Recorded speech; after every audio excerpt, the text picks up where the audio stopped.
I wanted to make a video just quickly going over my thoughts on what I think will be coming next month for Red Dead Online. There is a lot of fake information out there about upcoming updates and stuff like that, and confirmed and stuff, so which is why I wanted to make this video.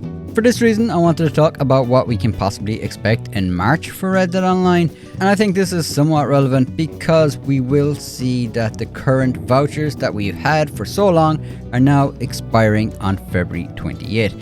This used to be a big deal because Rockstar timed their updates for obviously when their vouchers were expiring. So when we saw the vouchers expiring, we were expecting an update to be coming soon after that. Sadly, I think things have changed a lot for Red Dead Online since the last update we've gotten. And unfortunately, I think we're just going to see another month-long event of bonuses and discounts, etc.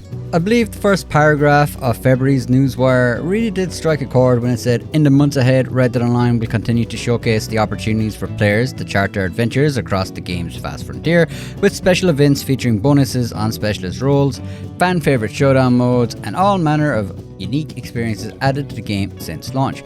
To be honest, they're kind of just telling us right there what the plan is for the coming months.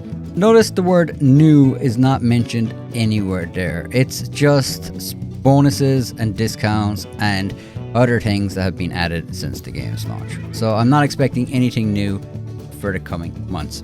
I would imagine they're putting most of their efforts at the moment on the GTA Expanded Enhanced, which is coming out this month, which, to be honest, I am curious to see how it's going to go down, but mainly I want to see its reception and how it goes. I have very, very small hopes for that as well. As it's free for the first 3 months on PSN, I will definitely be taking it, and I'll be happy to jump back on to GTA Online and play it, as I do enjoy the game. But I won't be purchasing the single player aspect of it, as I just don't think they've added enough to really make it much better. It looks like it's just going to be slightly better than the PC version, which I just don't really see a point in buying it. My expectations for Red Dead Online is very low for this year. As I said before, once they moved the updates from weekly to monthly, it was a sense that they were winding down the Red Dead Online experience. So I genuinely haven't a huge amount of hope that we will see an update in 2022. But there is a lot of new players to the game and they are enjoying it, and I still enjoy jumping back on and kicking around in Red Dead Online. But sadly, as a Red Dead Online fan, you now have to tiptoe a lot of misinformation and blatant lies on YouTube from desperate content creators. The last rumor that did the rounds was that there was an update coming because they changed some of the code on the depots for the games on the Steam databases, but this was across a lot of the Rockstar titles, and as Red Dead On News put it, it was most likely changes related to the Rockstar launcher.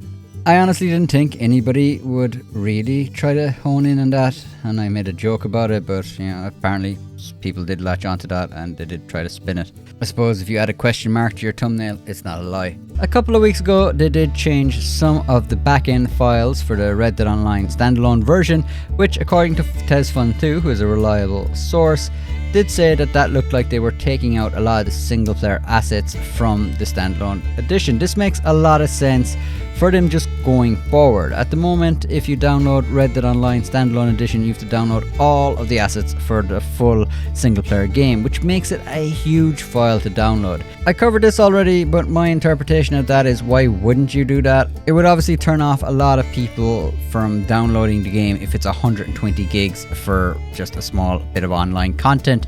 So obviously removing the single player assets makes it a better purchase for a lot of people, especially considering how limited hard drive space is on console. This does not mean they're making room for new updates to come down the line for Red Dead Online. It just means that they're trying to get the highest return on their investment they've already made by making it a better option to purchase and download. As I said before, changing the weekly updates to monthly updates is a sign that the game is winding down. Rockstar has given zero information to even indicate that we're going to be getting an update in 2022, and the only people saying that there is an update coming are genuinely just trying to get Red Dead Online new update 2022 new intel into their thumbnails because they know it'll get clicks and they know it'll make some ad revenue for them. They genuinely don't care about wasting your time, and they genuinely don't care about the game. But sadly, enough people fall for that crap. I'll still be making videos on the game myself, as there's a few guides there that I want to make that I wasn't able to make, as I used to always talk in my videos, so I hope to have them up in the month of March. I also do weekly update videos. It's mainly a good monthly update video at the start, and then each week I'll tell you just what is changing for this week. So the videos are quite short, to the point, and I'm not going to be running it to 8 minutes and 1 second just to squeeze the amount of ad revenue out of you. So if this sounds like something you're interested in, please do subscribe and hit the bell. That really does help this channel out. As always, massive thanks to all the members. You guys are incredible. I really do appreciate it. Alright people, I will leave it here, and I will catch you in the March event month video tomorrow. Peace out.